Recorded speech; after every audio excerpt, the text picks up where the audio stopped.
tidak pernah melarang yang namanya presiden berpolitik, tidak pernah mengatur bahwa presiden tidak boleh terlibat, tidak pernah mengatur dan membuat sebuah larangan bahwa presiden tidak boleh campur tangan dalam urusan politik. Nah, inilah sebuah ancaman terhadap negara yang mungkin ya sekali lagi tanda kutip kalau benar presiden campur tangan ya, saya harus garis bawahi kalau benar karena saya tidak melihat campur tangan ini terlalu banyak. Jadi apa yang disampaikan Denny Indrayana itu saya sampaikan tadi bahwa ini adalah post truth, menyampaikan sebuah kebohongan sebagai seolah-olah kebenaran. Karena apa? Ingat, Denny Indrayana ini adalah pendukung salah satu capres yang mana kelompok-kelompok tadi berdiri di barisannya supaya orang-orang mempercayai, meyakini bahwa sedang ada gerakan besar dari kekuasaan yang ingin menggagalkan Anies Baswedan, menghalangi Anies Baswedan untuk maju sebagai capres. Dan ini berfungsi kalau dalam komunikasi politik, propaganda, agitasi ingin membangun bahwa seolah-olah Anies Baswedan ini besar,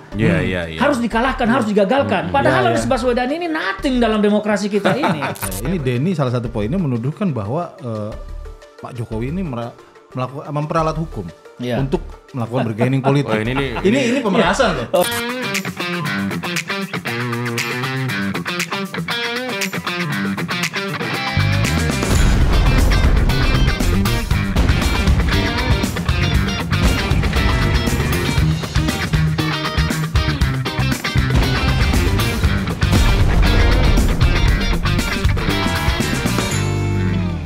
Iya, tahun politik, Le. Yang saya lihat dari khususnya Demokrat ini, mereka kepanikan mereka luar biasa. Dan ketika ada istilah Salawi, apa-apa salahnya Pak Jokowi, ternyata sekelas Partai Demokrat yang sedang terpuruk ini tidak melakukan itu. Ternyata salah satu simpatisan, entah elitnya yang namanya Denny Indrayana itu melakukan, menurut saya, videonya kemarin yang di media Indonesia itu, di kanal mereka, menurut saya itu bagian dari narasi-narasi kebencian, bukan kok fakta yang harusnya diungkapkan oleh seorang yang mengaku sebagai ahli tata negara. Kebencian ini apa? Nah ini ada di video yang barusan kita tonton tadi. Apa yang terjadi nih dengan Denny Indrayana ini sebenarnya? Iya, saya udah menyimak ya, membaca artikel kemarin tulisan Denny Indrayana yang beredar dan juga menonton video di kanal YouTube Media Indonesia yang ramai sekarang diperbincangkan publik karena saya melihat di situ memang banyak sekali tuduhan-tuduhan ya. Dan ini sangat tendensius, negatif dan menurut saya hanya bersumber dari sebuah halusinasi, asumsi, persepsi yang kemudian lebih tepat disebut ini adalah post-truth. Penyebaran sebuah kebohongan supaya dianggap publik seolah-olah sebuah kebenaran. Itu yang saya perhatikan di situ. Karena apa? Yang disampaikan oleh Denny Indrayana itu dengan menyebut dirinya dan membawa-bawa label sebagai guru besar tata negara, justru saya melihat bahwa dia gagal paham tentang ketatanegaraan dalam hal ini. Pertama yang saya paling simak di situ, statement Denny Indrayana yang menyatakan bahwa presiden melanggar konstitusi karena terlibat cawe-cawe dalam pembentukan koalisi dan penentuan capres atau cawapres. Nah disinilah gagal pahamnya Denny Indrayana sebagai guru besar hukum tata negara. Boleh saja gelarnya profesor, tetapi ketika niat seseorang menyampaikan sesuatu sudah tidak benar, maka kadang-kadang gelar panjang dan tinggi itu menjadi tak berguna sama sekali. Nah, apa yang disampaikan Denny Indrayana di sini melanggar konstitusi, saya pikir bahwa Denny Indrayana telah menyebarkan sesuatu yang tidak benar. Bahwa konstitusi kita, sekali lagi saya garis bawahi, konstitusi kita, Undang-Undang Dasar Negara Republik Indonesia tahun 1945 tidak pernah melarang yang namanya presiden berpolitik. Tidak pernah mengatur bahwa presiden tidak boleh terlibat. Tidak pernah mengatur dan membuat sebuah larangan bahwa presiden tidak boleh campur tangan dalam urusan politik. Jadi yang disampaikan Denny Indrayana itu adalah sebuah ilusi, halusinasi dan persepsi dia yang salah. Saya justru kasihan nanti murid-murid beliau yang belajar sama beliau jadi sesat pemahaman tentang ketatanegaraan. Karena apa? Justru presiden dalam hal ini, kalaupun ya, tanda kutip, kalaupun benar presiden campur tangan dalam menentukan capres atau cawapres, justru saya melihatnya terbalik dari apa yang dilihat oleh Denny Indrayana. Presiden dalam hal ini sedang melaksanakan sumpah jabatannya yang menyebutkan bahwa Presiden Republik Indonesia harus melaksanakan undang-undang seluruh-seluruhnya dan setegak-tegaknya. Di mana poinnya? Presiden sedang melaksanakan itu. Nah, kita melihat sekarang secara vulgar dan gamblang bahwa ancaman terbesar Republik ini satu adalah intoleransi. Ya, kelompok radikal, kelompok ekstrim yang bahkan berkolaborasi menjadi simpatisan para terorisme. Nah, undang-undang Ormas kita ketahui beberapa waktu lalu membubarkan 2 ormas yang dikategorikan sebagai radikal. Karena apa? Tidak menerima Pancasila. Siapa mereka? Kelompok FPI dan HTI. Betul. Kita melihat orang-orang ini sekarang barisan mereka ini di kelompok mana berdiri. Nah, inilah sebuah ancaman terhadap negara yang mungkin ya sekali lagi tanda kutip kalau benar Presiden campur tangan ya, saya harus garis bawahi kalau benar karena saya tidak melihat campur tangan ini terlalu banyak, tetapi kalau benar maka Presiden sedang menjalankan sumpah jabatannya untuk melindungi segenap tumpah darah Indonesia dan konstitusi kita mengamanatkan bahwa Indonesia ini adalah negara Pancasila. Maka Presiden sedang menjalankan itu untuk melindungi Indonesia yang tetap berpancasila. Jangan sampai kelompok-kelompok yang sudah dibubarkan oleh undang-undang sebagai musuh negara karena dianggap tidak menerima Pancasila hidup kembali. Jadi apa yang disampaikan Denny Indrayana itu saya sampaikan tadi bahwa ini adalah post-truth, menyampaikan sebuah kebohongan sebagai seolah-olah kebenaran. Karena apa? Ingat, Denny Indrayana ini adalah pendukung salah satu capres yang mana kelompok-kelompok tadi berdiri di barisannya. Jadi mereka satu kelompok. Jadi wajar saja kalau kemudian saling mendukung dan menjelek-jelekkan pihak lain. Itu satu poin pertama yang saya lihat. Tapi ini Bang, Denny juga bilang nih, kayak seolah-olah ada langkah-langkah sistematis Presiden. Ya kalau tadi kan dia menuduh Presiden Jokowi itu mau menentukan menggiring orang ke salah satu calon atau kedua calon dan mau menghalangi satunya. Katanya ada beberapa langkah sistematis yang dilakukan seolah itu langkah sistematis dilakukan oleh Jokowi untuk mewujudkan hal ini. Misalnya satu, soal penundaan pemilu dah. Ini kan hanya karangannya Denny Indrayana saja. Ya, bahwa soal penundaan pemilu ini kan berkali-kali disampaikan oleh pihak-pihak yang kita garis bawahi sebagai kelompok oposisi. Tetapi dari kelompok pemerintah sendiri dan di DPR kita tidak pernah melihat ada pembahasan tentang penundaan pemilu. DPR tidak ada, bahwa justru agenda pemilu berjalan. KPU bahkan diperintahkan oleh Presiden untuk menjalankan dan melaksanakan agenda pemilu. Jadi ini hanya karangan saja bahwa seolah-olah Presiden menginginkan penundaan pemilu dengan alasan tertentu supaya jabatan beliau diperpanjang. Bahkan Presiden sudah berkali-kali menyatakan tidak ada itu.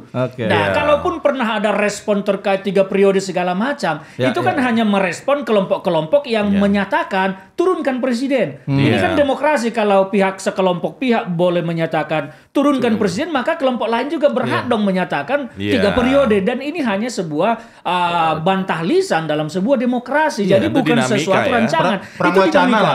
Itu perang wacana. Sebagai menjawab di dalam demokrasi itu memang sah saja. Tetapi bukan menjadi sebuah agenda yang dijalankan oleh pemerintah. Kalau itu agenda yang dijalankan oleh pemerintah, saya pikir kita tidak melihat sekarang agenda-agenda ini disusun oleh KPU. KPU akan tidur, akan berhenti. Dan bahkan anggaran pun sudah ditaikkan. Anggaran pun sudah diturunkan. Jadi itu yang saya bilang bahwa yang disampaikan langkah-langkah taktis itu yang disampaikan Denny Indrayana itu hanya karangan Denny Indrayana bersumber dari percakapan. Ya kalau saya bilang seperti bersumber dari percakapan gosip-gosip ibu-ibu di pasar yang ngomongin harga bawang, harga cabai segala macam. Dan ini diadopsi oleh Denny Indrayana sebagai sebuah fakta di demokrasi bahwa sedang terjadi penggembosan demokrasi, bahwa Presiden menginginkan ABCD. Ini karangan. Betul. Saya sepakat dengan soal post-truth tadi, apalagi karangan atau halusinasi. Walaupun ini pinternya si Denny Indrayana selalu menyebut kenalan saya, orang lingkaran dalam, ini A1. Ini kan gaya-gaya.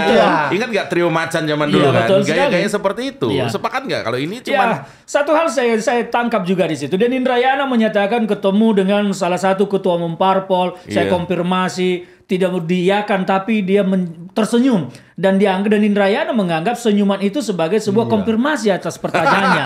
Nah, ini yang harus kita ingat. Banyak orang tersenyum mendengar atau menjawab pertanyaan orang dengan sebuah senyum.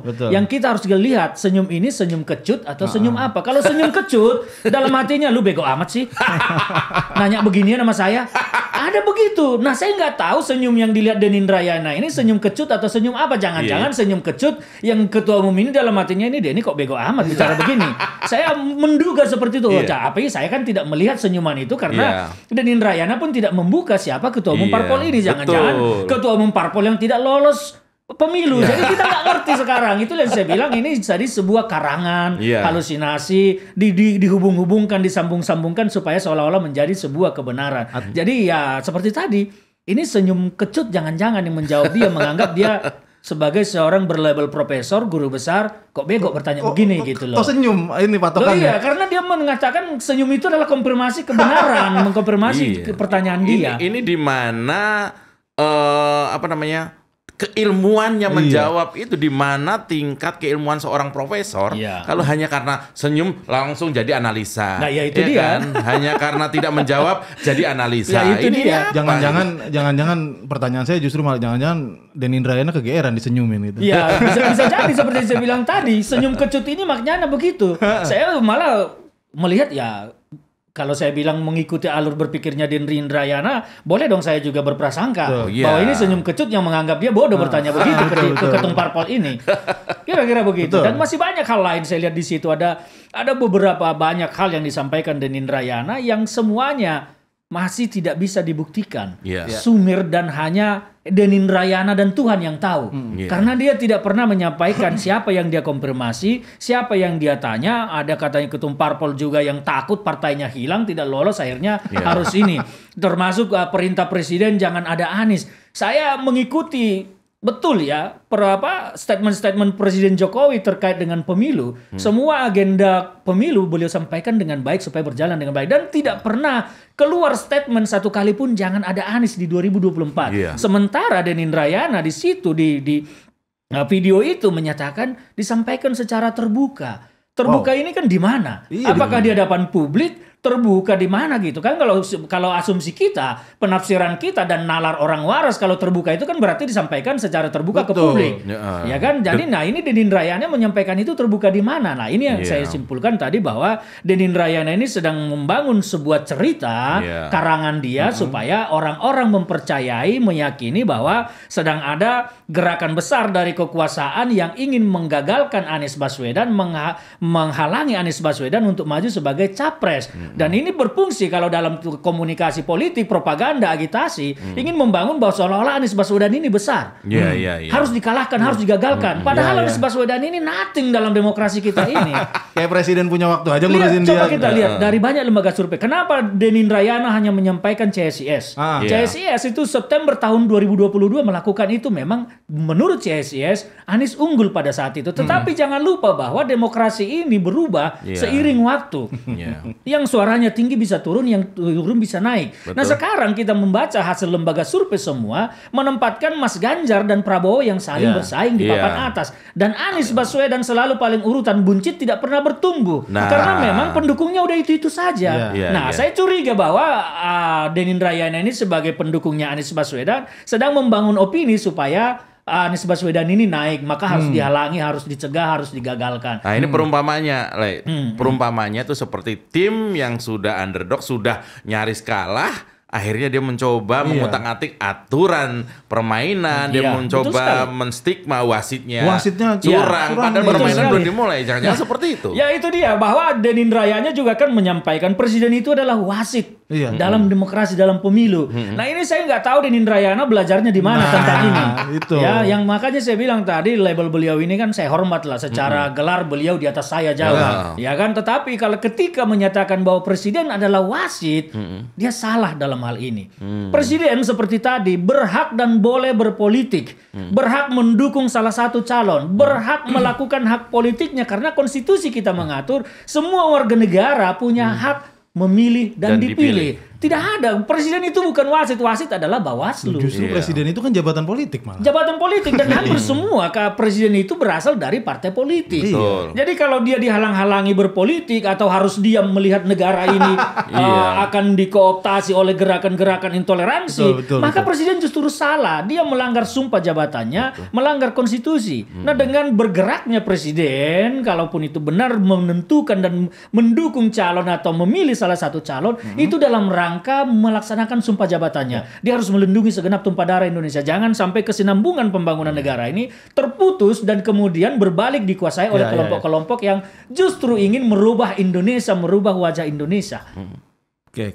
Bang, ini menurut saya ada satu tuduhan yang tuduhannya sebetulnya serius-serius, tapi ini harus di-highlight menurut saya. Ini Denny salah satu poinnya menuduhkan bahwa Pak Jokowi ini memperalat hukum untuk melakukan bargaining politik.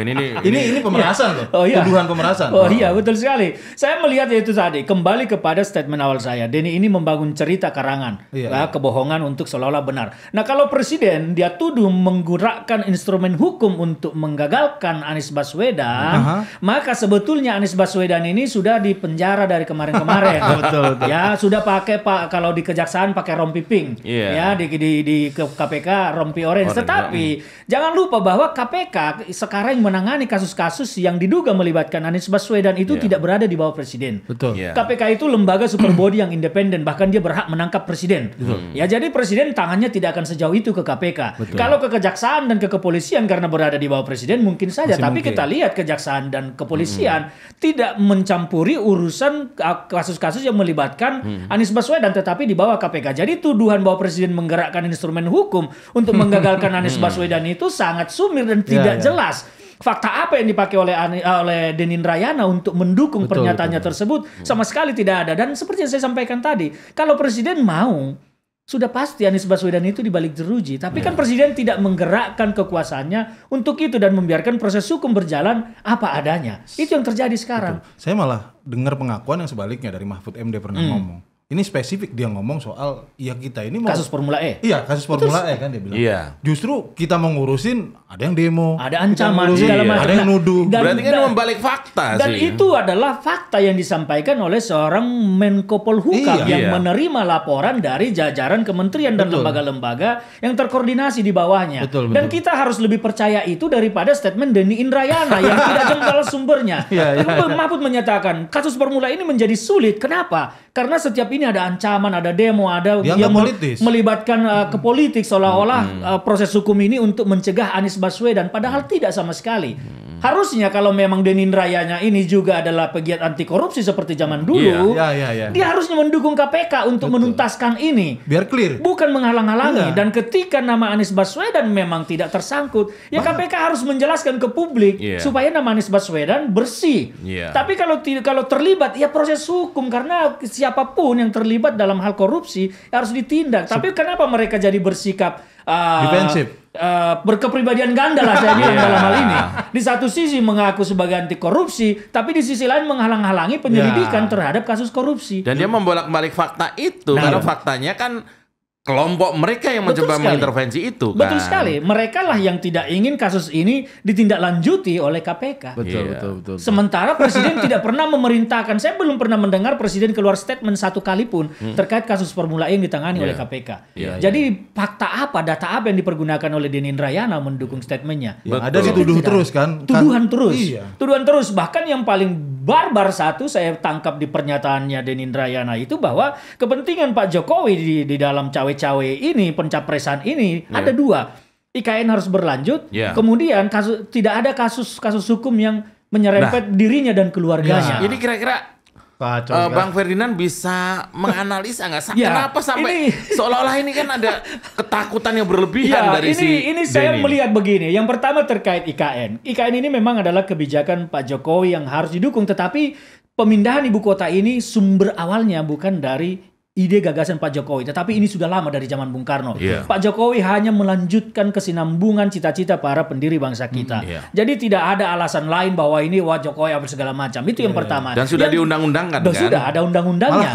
Yang kedua terkait tuduhan itu tadi bahwa jangan ada kasus hukum yang menyerempet dirinya dan keluarga. Saya kok jadi teringat ya dulu waktu Pak Denny Indrayana ini masih pejabat Wamen ya. Wamenkumham. Namanya terbawa-bawa kasus payment gateway. Jadi mungkin jangan-jangan beliau ini betul. Apa ya melihat mengukurkan badannya untuk baju Pak Jokowi.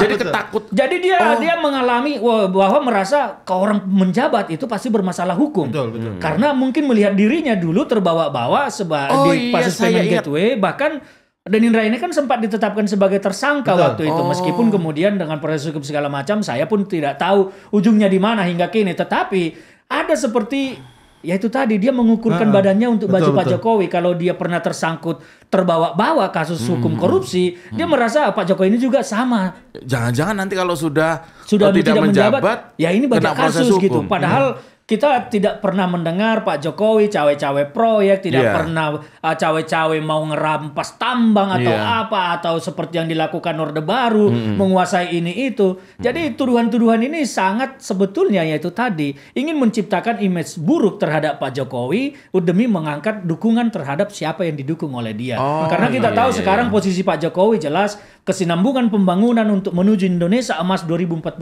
ini harus dijaga. Maka pemimpin yang harus dihasilkan sekarang harus orang yang bertujuan sama. Betul. Ketika orang yang bertujuan berbeda membalik-balikkan situasi, ya tentu wajar saja presiden tidak mau mendukung. Ini kayaknya Denny ini teriak-teriak jangan-jangan mau ngulang sejarah SBY dulu. Menang karena dianggap korban. Ya itu karena memang masyarakat kita ini kan orang Indonesia ini mudah iba. Mudah iba terhadap seseorang apabila terzolimi, dijahati oleh kelompok tertentu.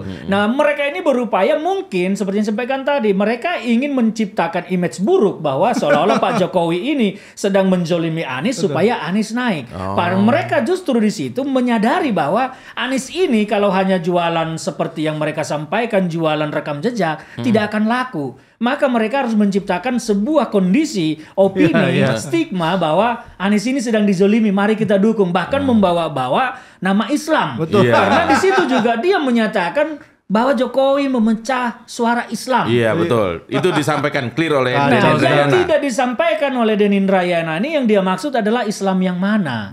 Karena pendukungnya Mas Ganjar juga banyak Islam. Pendukungnya Pak Prabowo juga banyak Islam. Pendukungnya Anies ya banyak Islam. Tetapi dia tidak menyampaikan Islam yang mana. Apakah yang dimaksud sama Denny Indrayana ini adalah HTI dan FPI? Saya tidak tahu. Apakah ini yang dipecah?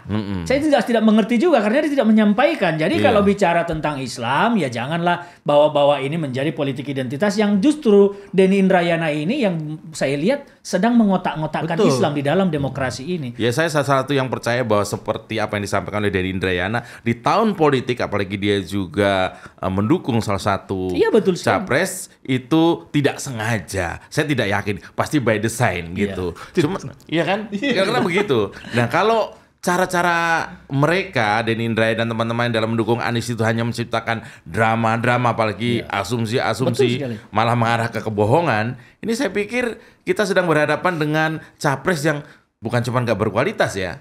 Kalau kemudian Anies ya, menurut saya nih, kalau kemudian Anies ternyata nanti tidak dapat perahu untuk nyapres, ini bukan karena settingan atau ini Pak Jokowi, tapi memang kualitasnya. Jadi gini, terkait Anies Baswedan ini, saya pikir Pak Jokowi tidak perlu harus menghabiskan energinya, menggunakan kekuasaannya untuk menggagalkan Anies Baswedan. Kenapa? Karena sekarang koalisi 3 partai ini pun belum jelas sebetulnya mereka ini koalisi atau hanya sedang seperti apa ya, mengerumpi bersama-sama, silaturahmi bersama-sama, karena sampai sekarang kan tidak jelas. Mereka baru menandatangani komitmen lah, kesepakatan, tetapi tidak jelas menyatakan akan mengusung ini dalam hal pencapresan 2024. Jadi kalau kemudian Anies akan bubar koalisi ini dan tidak maju, sangat wajar. Analisisnya apa? Kita bicara analisis dengan fakta. Posisi sekarang yang membuat mereka sulit maju adalah di wapresnya. PKS mengusulkan nama yang beda. Nasdem belum bicara, meskipun sesekali menyebut nama orang. Demokrat menginginkan AHY. Ini kan pertarungan. Mungkin 2 partai lagi, PKS dan Nasdem, melihat AHY ini belum layak. Sementara Demokrat melihat AHY layak dan ini kepentingan partainya untuk elektoral di pemilu legislatif. Karena kalau AHY tidak dapat tempat di sana, Partai Demokrat ini kan akan menjadi partai yang terancam tidak lolos parlemen threshold. Dan ini akan menjadi beban berat bagi AHY, maka mereka harus menjadi wakil di sana. Karena kalau tidak wakil tapi mendukung calon yang lain, nanti Anies contohnya berpasangan dengan pohon mahon yang hilang di Monas.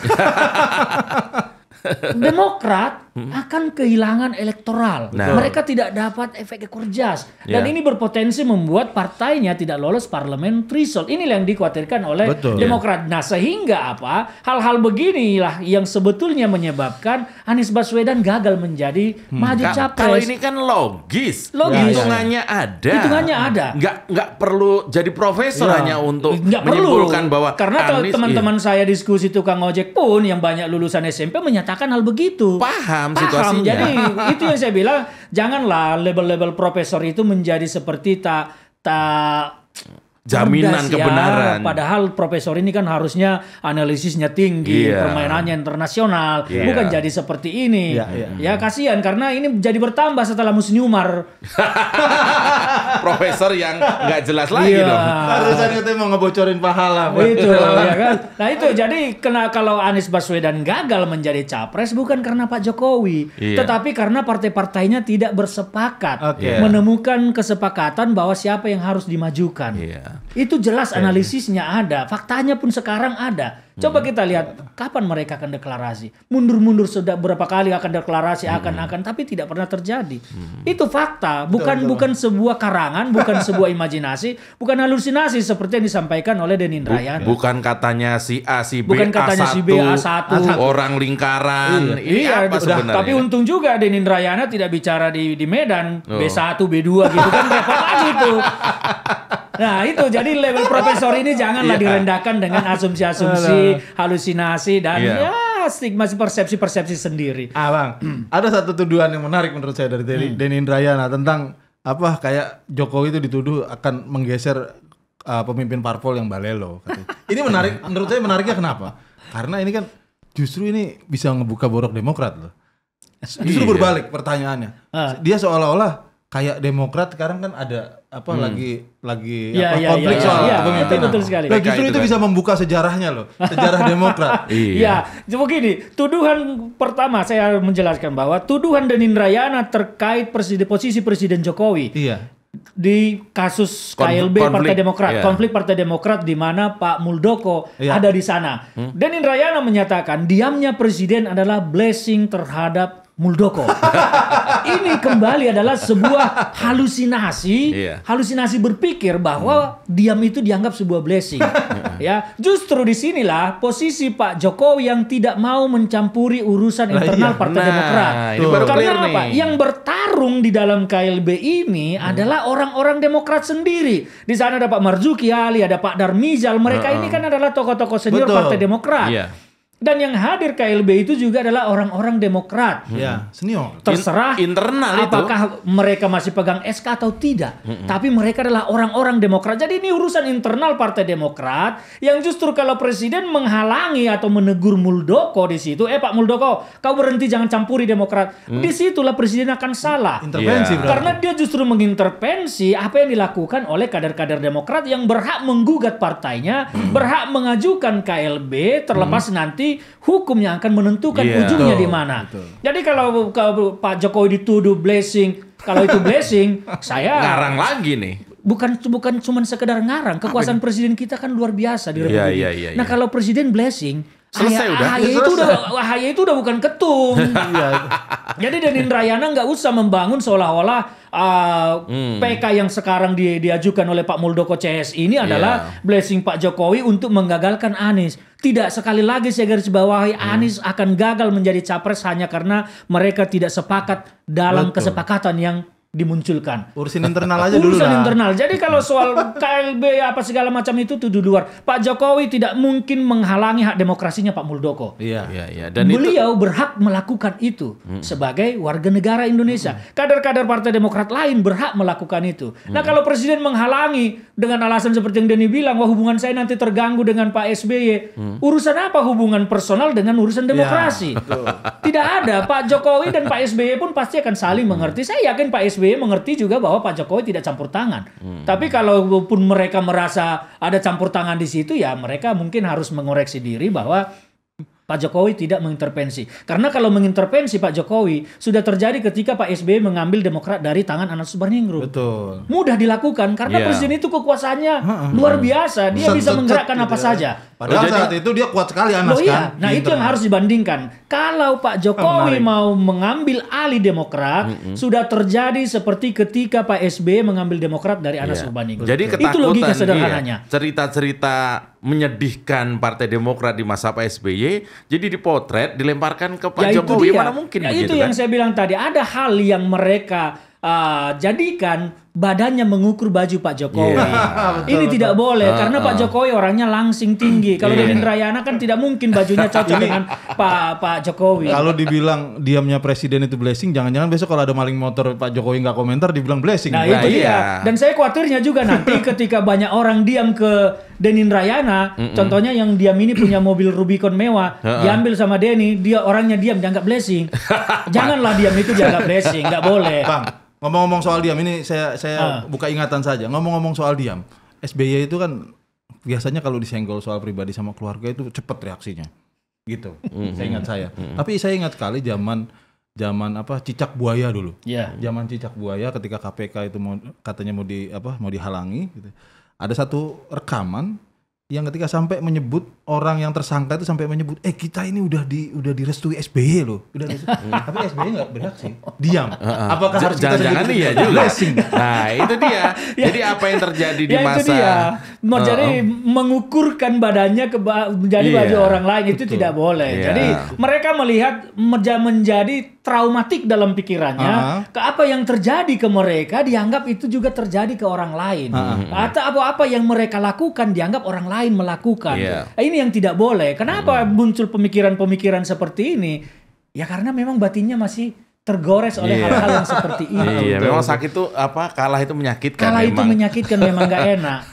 Nggak enak. Tapi kalaupun ini kan demokrasi. Harusnya Bang Denny, beliau ini sebetulnya ya sahabat kita ya. Saya juga di sana dulu. Ya mestinya lebih bijak lah, lebih bijak dalam berkomentar, lebih bijak dalam menyampaikan hal-hal ke publik. Karena jangan sampai publik ini kita racuni dengan hal-hal yang tidak benar yang kemudian menimbulkan ketidakbaikan kepada negara kita sendiri. Karena yang menanggung risikonya adalah kita semua. Kebohongan sudahlah kita hentikan, kita sampaikan saja fakta. Bahwa apa yang sesungguhnya terjadi itu kita sampaikan supaya publik bisa menilai. Jangan publik kita racuni dengan kebohongan-bohongan seolah-olah itu adalah sebuah kebenaran. Dan apa yang disampaikan Denin Rayana di dalam statement-statementnya itu, saya tidak menemukan satupun ada kebenaran di sana. Dari berapa banyak poin-poin yang disampaikan, tidak ada kebenaran. Semua hanya asumsi-asumsi. Nah, apakah publik akan percaya asumsi? Saya berharap dan mengajak masyarakat kita, masyarakat seluruh Indonesia, jangan pernah mempercayai asumsi. Tapi percayailah fakta. Faktanya apa? Bahwa presiden berhak terlibat di dalam politik. Karena konstitusi tidak menghalangi presiden. Bahwa presiden berhak dan wajib menjaga segenap tumpah darah Indonesia itu boleh.